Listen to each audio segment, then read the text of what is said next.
This video is part 2 of a new series here on the Tangles and Tunes channel. Over the series of videos, we're going to be learning several unique tangle patterns that were deconstructed by Tomas Padros, as well as some cartoon elements that will combine into a final science fiction scene or drawing. But remember, we learn the parts, we build the scene.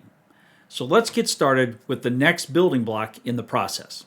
Grab your paper and pens, relax, and let's have some fun. The second building block of our final sci-fi scene is another tangle pattern by Tomas Padros. I'll put the information up on the screen and in the description box for the video.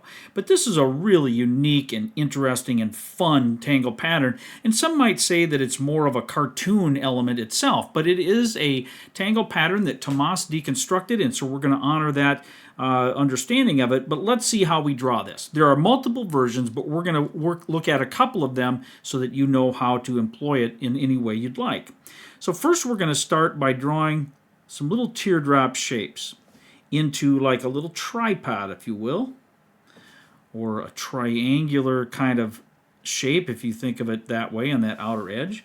And then we're going to draw a little orb here in the center just to mark that out a little bit. And we can even draw our connecting lines here if we want to, because we're going to ink all of this in.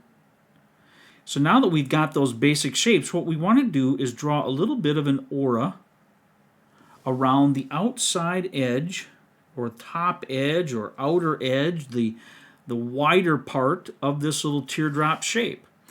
And so now we've got something that looks kind of like that. And then we just draw a curved line that starts within, don't go outside or too far down, but starts within here, and we create a little bit of a rounded shape like this. And now we ink this inner piece in.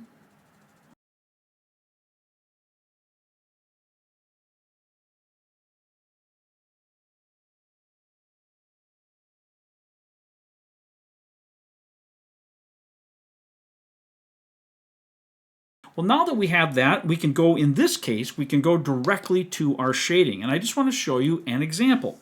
So in this case, if we're trying to convey an orb that's got some folds or bends or something like that in it that are protruding out, we could even add, if we wanted to, just tiny little marks like this, just to kind of show that that is a flap or a piece that is elevated up, and then we can accentuate that with our shading. So maybe we do a standard shading technique like we would on a circle, or an orb rather, not a circle, but an orb.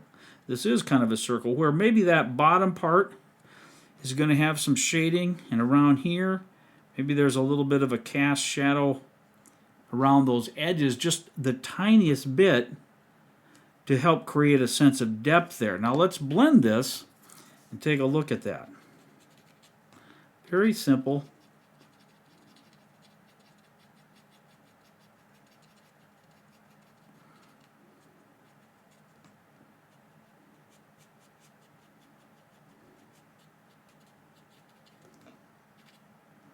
And we could also add, if we wanted to, just a tiny hint of tone to these outer pieces, just something like this.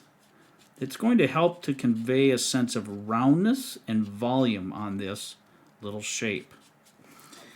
And that's it. That is the most basic form of our alien nest tangle. But let's take a look at another one. We'll set this one off to the side there, just so you can still keep an eye on it. And let's do something a little different. Maybe take it a step further. So let's do a similar thing, but instead of drawing little teardrop shapes, let's draw something that's a little more irregular, but we'll draw it into that same kind of pyramid or triangular shape, just like that. And now, instead of just doing a nice perfectly smooth piece around that, what we'll do, we're going to draw our outer edge piece like this.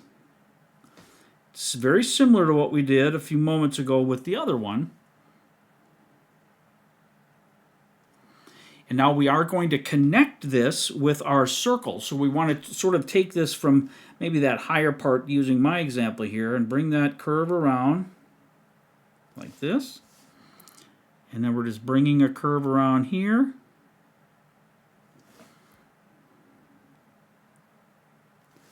like that. But now, instead of just filling in and shading, let's add a few more lines that will help accentuate this shape and give it some more wrinkles, if you will, or little bends and folds that this alien nest may have. And I'm purposely making kind of a skipped line where little spots show up, or where I'm not drawing a perfectly smooth line. It just adds a little more character to things, I think. And we go like that, and now again, we can ink this.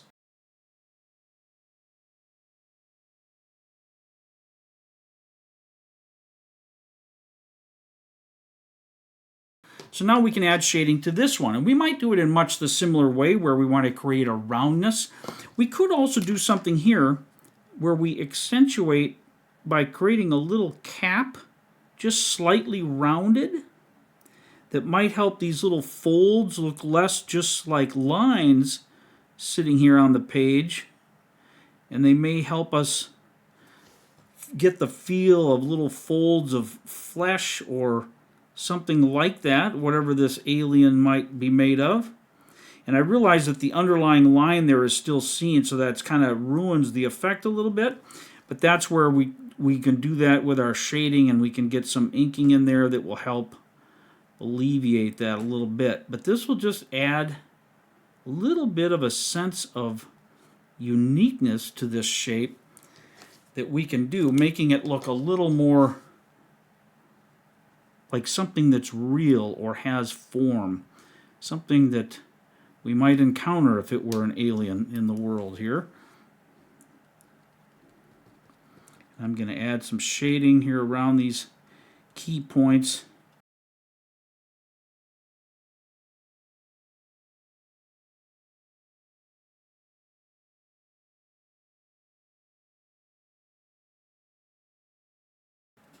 We could individually shade these lines here or along them to help create just a little bit of, like if there's some dimension there, there might be a tiny bit of shadow just by this thing existing, right? Just sitting there along those folds. And we can kind of accentuate that a little bit with our graphite. Just something kind of like that. And so now that one looks quite a bit different than the other one. It just has a different character or quality to it. But we're not done yet. Let's take a look at another variation. So grab another tile here, go back to my pen, and let's take a look at another one. So instead of now doing 3 to start with, 3 little pieces, we're going to do 4, almost like a 4-leaf clover. We want to add a little bit of irregularity to, but nothing too crazy.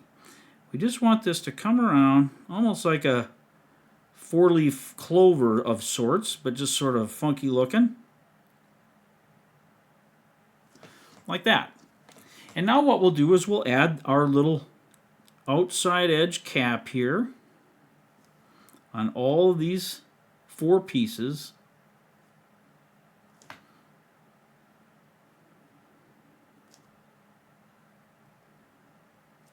And now we'll connect our circle. And you can do that at any point along the way here that you feel makes sense in your drawing and the way you're conveying it.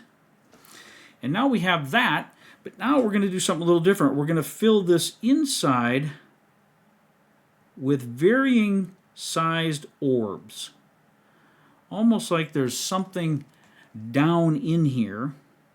And when we add the shading, this will take on a depth appearance. It will look like it's further down in this little pod and this little nest that we're looking at here. Alien nest, as Tomas calls it. So we're just filling this in randomly with little orbs that are touching each other. They can bump right up against each other. If you have a gap here and there, that's fine. You can just, like I did there on purpose to show you, we can do a little shading like that, or inking rather, and we can just fill these little pieces in wherever they don't touch perfectly, those little interstices between our orbs. And that will just help convey even more depth when we add our shading, these dark spots. So I'm just going around these here where I've left little gaps. And this doesn't have to be perfect. This is just something that is a different character again for our alien nest pattern. Helps us get a different look if we want it. And it's neat to see different varieties, and it might spur on your imagination, and you might think of all different kinds of things you want to do with this tangle, not only in this project, but maybe long after. You'll find that this is a fun, creative way to draw interesting little aliens or pods that can show up in your drawings whenever you want them to.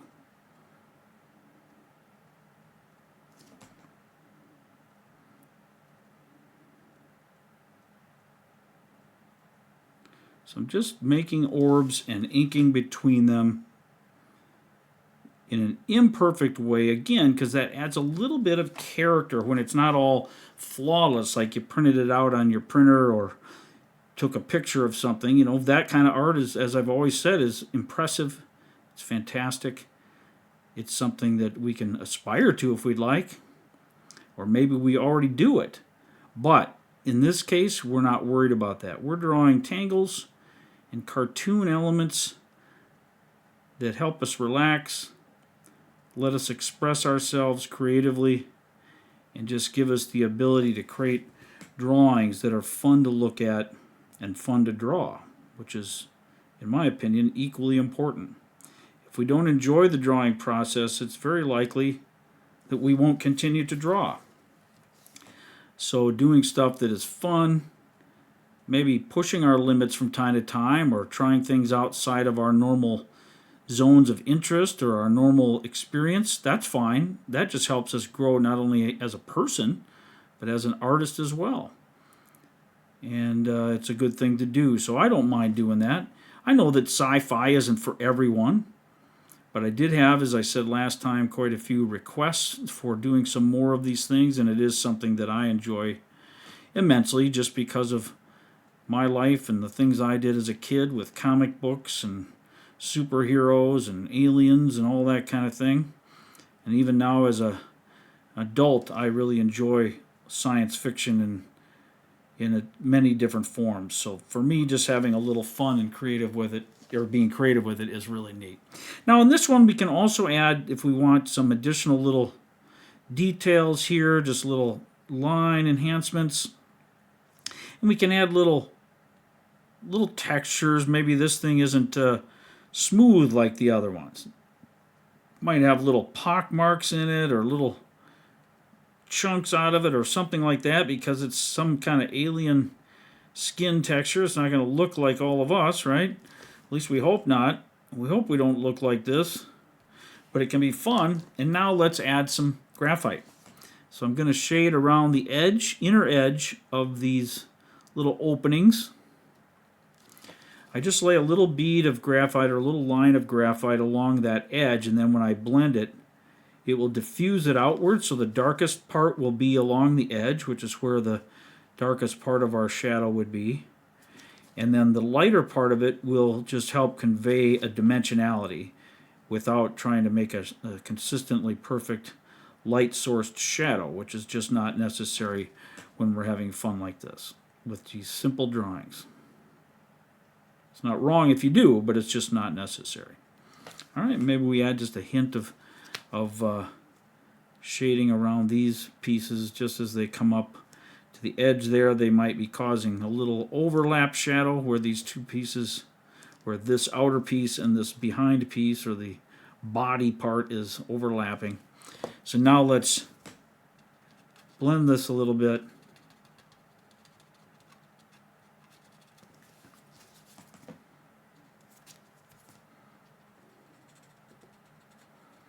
Just diffusing that shadow outward, kind of coloring up or coloring in, even if you want to think of it, with those orbs, at least some of them.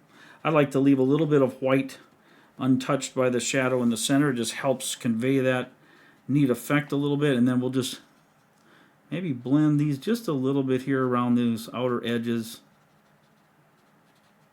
where there could be some depth or dimension to this device, or this device, I almost call it, this little alien dude, alien pod, alien nest, whatever you think of it as.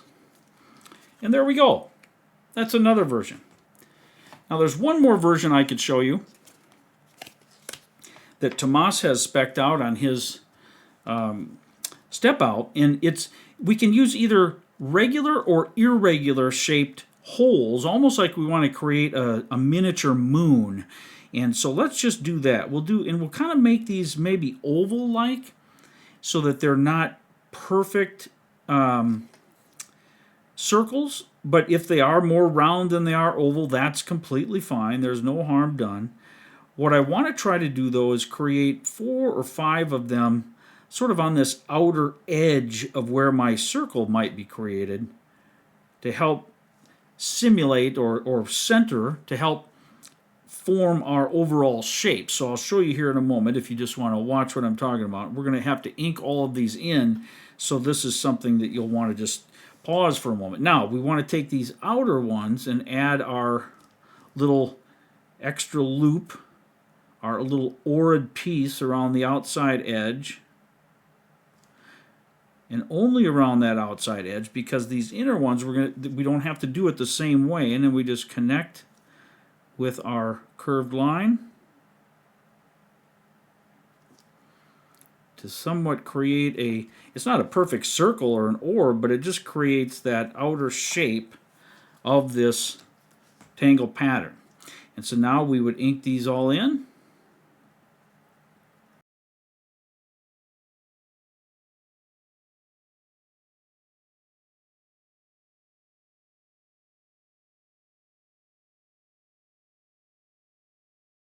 And so what this one does, it's still the alien nest tangle pattern, drawn the same way, composed overall the same way, but it has, again, a completely different look. I think these look like a little miniature planet or a miniature moon or something like that.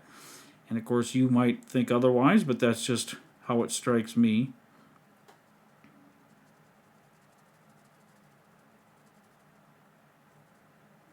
And these are going to be shaded pretty simply, because we're going to try to accentuate these pieces around the holes as though they have some kind of depth or dimension to them. So I don't want to put too much graphite down and get so that the whole thing becomes shaded, but I do want to create that sense of it's almost like this outside is a little bit higher than the rest of it, than the hole, of course. There's almost like a little cone built up around that hole, or a little protrusion of some kind, and that just helps to convince us of the dimensionality of it. So and we'll add a little bit of shade around the outside edges here, just because that helps us with that form as well. So now we can bring in here just a little hint around some of these inner holes as well, and you'll see just how easily that simple shading technique makes it look like those have dimension, like they're lifting off the background part. They're higher, if you will. And that is really this tangle pattern. So we've really done 4 variations of the exact same pattern, drawn in a very similar way, where we create that inner pieces first, then we aura them to create the lip or the overhang or the flap of skin or whatever you want to think of it as, and then we do our different designs and shading and so on. But that is the tangle pattern Alien Nest by Tomas Padros. Now that we've learned the basics of this tangle pattern, we've accomplished 2 of the building blocks toward our final scene. In the next video, we'll take a look at the 3rd of Tomas's unique tangle patterns. I hope that you'll join me there. But until then, take care. Bye-bye now.